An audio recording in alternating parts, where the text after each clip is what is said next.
The RX is Lexus' most popular crossover, sized for family use. It is available as a 2-row SUV or a 3-row SUV. The RXL model, both configurations come standard with a 3.5-litre V6 that puts out 295 horsepower. This is the RX 350 specification.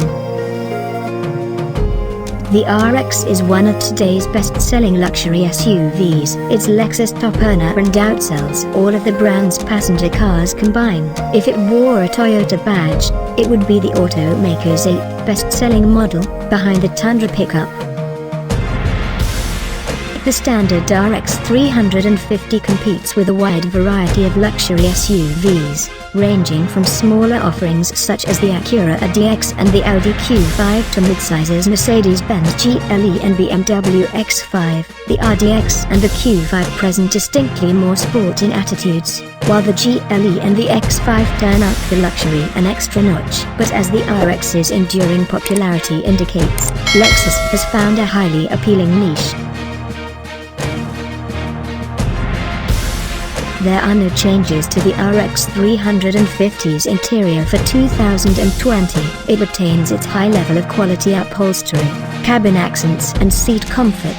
The arrival of a touchscreen infotainment display is an important update. You're no longer confined to Lexus' awkward trackpad, what it calls remote touch interface, to find your songs, work the navigation or place a call. The display is available in 8 and 12-inch versions, and it's moved more than 5 inches closer to front passengers for an easier reach.